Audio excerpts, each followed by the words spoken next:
be clear when it comes to malfeasance and inefficiency. There's a story that I think, the headlines have faded now, but I looked it up a little bit.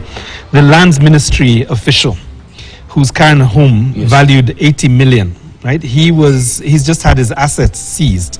The assets were worth 1.2 billion shillings, which he acquired through corruption over a period of 15 years only. So he joined the ministry about 15 years ago. Within this period, he has managed to accumulate 1.2 billion shillings worth of assets. And what was his payslip reading? Let me just pull that up. His legitimate income within that period was 6.3 million.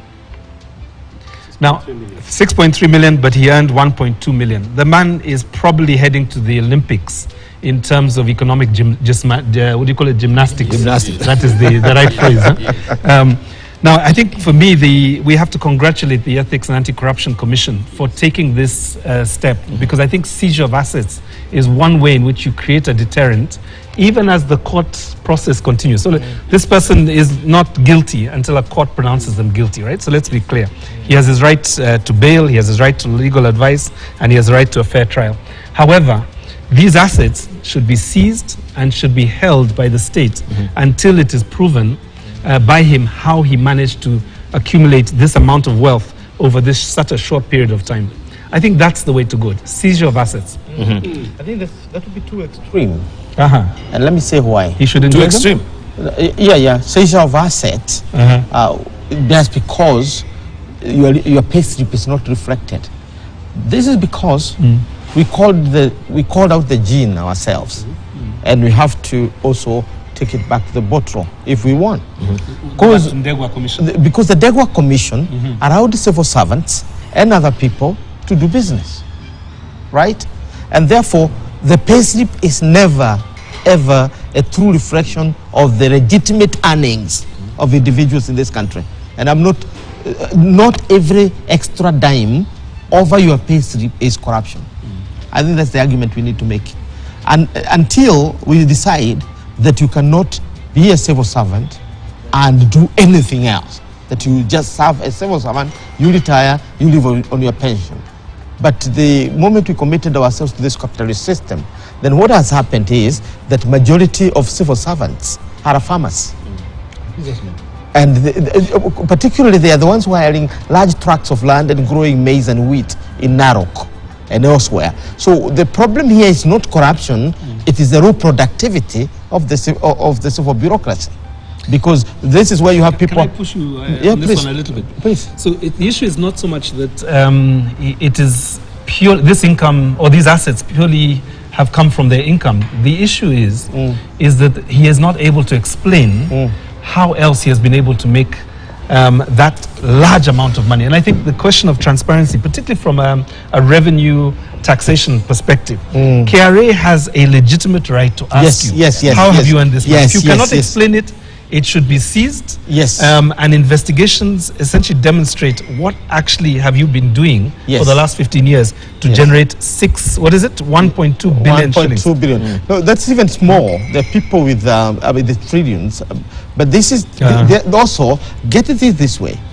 By virtue of holding a certain public office, you become a director of certain local and international companies. You get? Because those companies want to use your position in order to augment their prowess within a certain market. But that is speculation.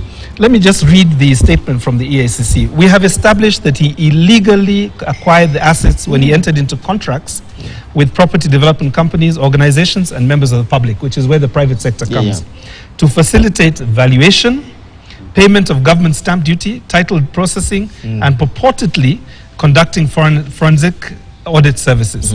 It seems to be a very clear case, but as I say, we cannot judge him in this space, and I've deliberately left out his name. It's in the public domain, but he needs essentially to go to court and establish his innocence. Thank you. Thank you. Even I was winding up on that particular bit of the dailies, the question of the privacy. Still on KRA, even with the candid cameras, we've noted, and it's been in the public domain and the dailies, the media as well, that they will be using drones. Drones will be hovering over your business premises, to sort of really spy on you what sort of deals you're doing. This is in light of also trying to be very, no, it is there. So that's what I'm saying. Where do we really draw the line? Where do we really? So you're in your office, you're keying away on your laptop, and then you can see a drone there from KRA. You're looking at your laptop and trying to these are things to snoop around to see if you are actually putting your your ducks in a row as far as taxes are concerned. That's why I have a problem because for our marriages. Because where do the line between spying on me as a worker for a certain organization and on me as a Kenyan citizen? That line needs to be drawn. That's an overreach. It's an overreach. I think in countries like, let's say, South Africa, where I have some little experience, in the US, the issue is that the anti-corruption architecture is so light at the top. It's not heavy. It's scorpion. And so the moment you see scorpion coming to your compound, you know they are coming because there's something that has been detected, which is abnormal. You don't need all the cameras because you concentrate of your energy on one unit. Here we are top heavy with all this anti-corruption commission. There is DPP, there is DCI, there is the police itself, there is the KRA, there is everybody is. So there's no coordination between, clear coordination between these agencies by law. At least you can say you meet on a Monday or a Friday, but that's nonsensical. The whole issue is there is no authority that is governing all this. So we need one agency that deals with this, and they come through your gate, then you are by law going to face this. The corruption and the Ethics and Corruption Commission has actually become, a catwalk, a place for catwalks. You go there, you are rounded, and then you go back and still more. So the public knows that so and so was not like this 10 years ago, and there is no miracle or the gymnastics that can transform you this, irrespective of whether you're investing or you are milking cows or you have chicken, the whole of milking chickens. Milking chicken. There is nothing that can make you rich. Yet, snake farming. Yet you are snake this. farming, to go to another. And nobody's coming for you, or nobody's asking a question. So it's a question of credibility gap. Yes. Professor, you're right in terms of the departments working